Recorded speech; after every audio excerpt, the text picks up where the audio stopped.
당연히 성실하게 답변해야지. 대상자는 어떻게 선정되는 거지? 내 번호는 어떻게 알고 전화를 하는 거야? 이거 신뢰도 있는 거 맞아? 해봤자 맨날 틀리는 거 뭐 하러 해? 이런 거 관심 없으니까 전화하지 마세요. 이 반응들은 선거 여론조사를 대하는 일부의 시선입니다. 누군가는 성실하게, 누군가는 귀찮아하며, 누군가는 또 다른 호기심을, 누군가는 의심부터 하고 보는 것이 선거 여론조사인 겁니다. 대통령 선거부터 국회의원 선거, 지방선거까지 선거철이면 어김없이 들려오는 여론조사인데 여론조사를 신뢰하지 못하는 경우가 많습니다. 오해와 편견 어린 시선으로 여론조사를 바라보기 때문입니다. 그렇다면 여러분은 선거 여론조사에 대해서 얼마나 알고 계신가요?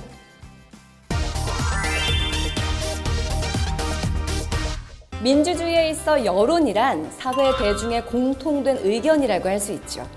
이를 정확히 파악해 표출시키는 것이 여론조사의 목적이기도 합니다. 선거와 관련하여 실시되는 선거 여론조사 역시 마찬가지입니다. 선거 여론조사는 언론에서 쉽게 접할 수 있는 정당과 후보자에 대한 지지도 조사뿐만 아니라 선거를 동기로 하거나 빌미로 하는 여론조사는 모두 선거 여론조사에 포함됩니다. 그만큼 선거에 있어 여론조사가 아주 다양한 역할을 한다고 볼 수 있는 거죠. 그 역할 중 하나는 민주정치제도 보완입니다. 역사상 가장 먼저 민주주의가 시작된 곳은 어디일까요? 바로 고대 그리스 아테네였습니다. 당시 아테네는 직접 민주주의 체제로 입법과 행정에 대한 부분을 유권자가 직접 결정했습니다. 하지만 오늘날 대부분의 민주주의 국가는 유권자들이 선거 등의 절차를 통해 대표를 선출하고 간접적으로 정치에 참여하는 대의민주주의 체제로 국가를 운영하고 있죠. 대의민주주의에서는 효율적인 정책 수립이 가능하지만 국민을 대변해야 할 소수의 정치인들이 민심과는 다른 방향으로 국가 정책을 수립하려는 경우가 발생할 수 있습니다. 이런 경우 국민들이 여론조사를 통해 자신의 의견을 표출함으로써 소수의 정치인이 국민 의견을 무시한 채 국가 정책을 수립하거나 시행하려는 것을 견제할 수 있습니다. 여론조사는 대의민주주의 시대에 직접 민주주의를 가능하게 하는 도구라고 할 수 있는 거죠. 1430년 조선시대, 당시 민생 문제에 세심했던 세종대왕은 농지에 대한 새로운 세법인 공법 제정을 두고 백성들의 의견이 어떠한지를 조사했다고 합니다.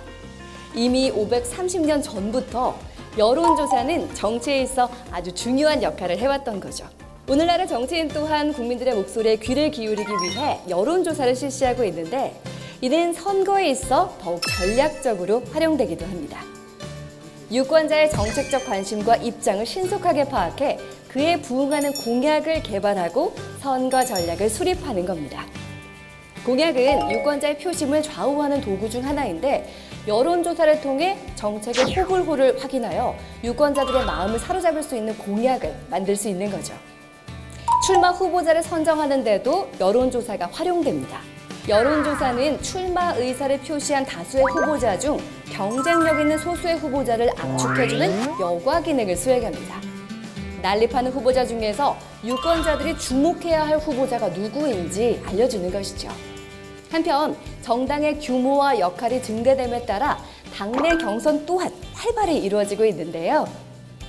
정당에서 추천한 후보자를 선정할 때도 당내 경선을 대체하여 여론조사가 활용되는 사례가 증가하고 있습니다. 한 조사에 따르면 선거 여론조사는 내가 어느 후보에게 투표할 것인지 결정하는 데 도움이 되었다라고 답한 사람이 37.8%, 다른 사람들이 어느 후보에게 투표할 것인지 도움이 되었을 것이다 라고 답한 사람은 50.3%를 기록했다고 합니다. 선거 여론조사에서 드러난 다른 유권자의 의견에 관심을 가질 뿐만 아니라 표심에도 영향을 줄 수 있다는 의미인데요. 여론조사 결과가 동일하더라도 유권자의 표심에 상반된 영향을 줄 수 있습니다. 그 예로 밴드웨건 효과와 언더독 효과를 꼽을 수 있는데요. 밴드웨건 효과는 미국 서부 개척 시대 선두 마차를 따라 수많은 마차들이 뒤따르는 모습에서 유래된 말로 유행에 따라 상품을 구입하는 소비 현상에도 비유가 되곤 합니다. 일부 유권자들은 자신이 행사할 표가 사표가 되지 않기를 바라는 심리를 가지고 있어 여론조사에서 선두에 있는 후보에게 투표를 행사할 수 있다는 겁니다.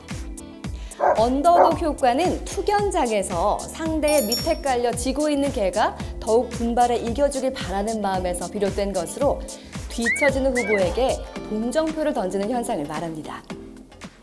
지지도가 낮은 후보나 정당의 지지 세력을 결집시키는 효과를 줄 수 있는 거죠. 이처럼 타인의 생각과 의견, 특히 지지도 결과는 투표 의사를 결정하는 데 매우 중요한 참고 자료가 될 수 있습니다.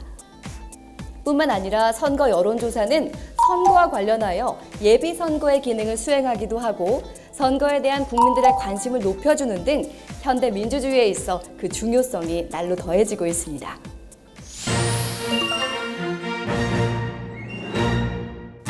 여기서 드는 의문점 하나.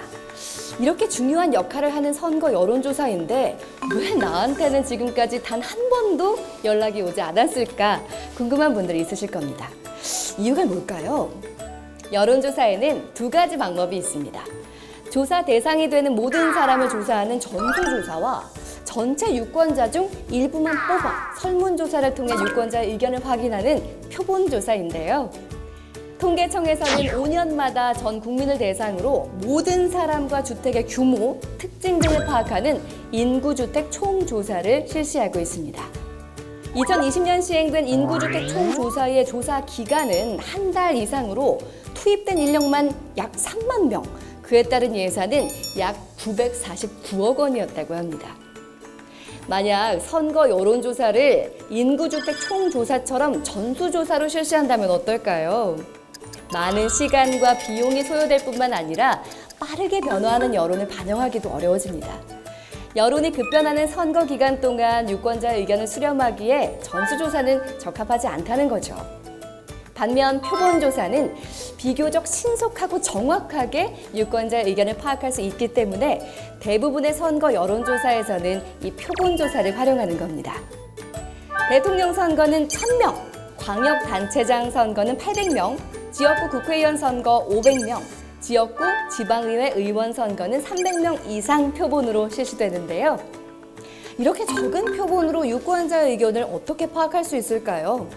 우리나라에는 성별, 나이, 거주 지역, 직업 등 다양한 계층과 특성의 유권자들이 존재합니다. 그런데 그 유권자 중 표본으로 뽑힌 사람들의 계층이나 특성이 한쪽으로 치우치게 되면 유권자의 의견이 편향되게 반영될 수밖에 없습니다. 이건 누구나 알 수 있는 사실이죠. 예를 들어 전국 유권자들의 의견을 조사하는데 지지하는 정당이 뚜렷한 지역의 사람들을 중심으로 여론조사가 진행될 경우 당연히 해당 정당의 지지도가 높게 나올 수밖에 없는 것처럼요. 때문에 표본을 잘 뽑는 것이 정말 중요하다고 할 수 있는데요. 건강검진을 받을 때 기본으로 진행되는 혈액검사를 예로 들자면 아주 소량의 피를 뽑고도 우리의 건강 상태가 좋은지 나쁜지를 확인할 수 있습니다. 그 이유가 무엇일까요?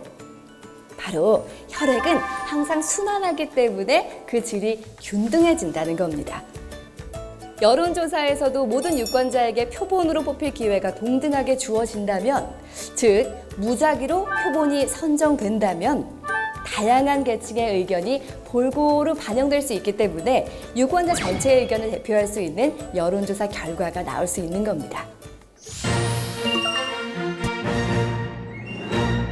이렇게 과학적인 방법으로 유권자의 의견을 파악한 결과라고는 하지만 100% 정확한 여론조사는 존재하지 않을 뿐더러 의도적으로 왜곡하지 않더라도 조사 방식이나 설계 등에 따라서 결과에 차이가 날 수 있다는 한계가 있습니다.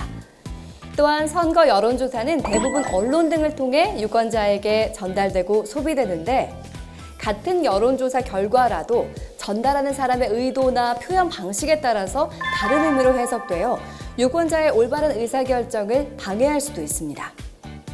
선거철마다 여론조사에 대한 높은 관심과 함께 신뢰할 수 없다는 부정적인 여론이 공존하는 이유이기도 하죠. 여론조사의 긍정적 기능은 여론조사가 공정하고 정확하게 이루어지는 것을 전제로 한 것이기 때문에 잘못된 여론조사 결과가 공표, 보도될 경우 선거의 공정성을 해치거나 유권자의 의사 형성을 왜곡하여 오히려 역기능을 초래할 수 있습니다. 따라서 2014년 선거관리위원회 산하에 설치된 선거여론조사심의위원회는 선거 여론조사 기준을 재정 공표하고 공정한 심의와 엄중한 조치를 통해 선거 여론조사의 객관성과 신뢰성을 확보하고자 노력하고 있을 뿐만 아니라 공표 보도되는 선거 여론조사에 대한 모든 정보를 중앙선거여론조사심의위원회 홈페이지에 투명하게 공개하도록 하고 있는데요. 여론조사 결과와 함께 공개되는 다양한 정보들을 확인하고 이를 통해 유권자들 스스로 선거 여론조사에 대해 신뢰할 수 있을지 직접 판단할 수 있게 만드는 겁니다. 이것이 바로 선거 여론조사를 바르게 이해하고 활용할 수 있는 능력, 선거 여론조사 리터러시가 필요한 이유이기도 하죠. 지금까지 선거 여론조사의 개념에 대해서 알아봤는데요. 아직 선거 여론조사가 무엇인지 어떻게 봐야 하는지 잘 모르시겠다고요? 그렇다면 선거 여론조사 완전 정복을 위한 선거 여론조사 리터러시 2회편도 절대 놓치지 마시기 바랍니다.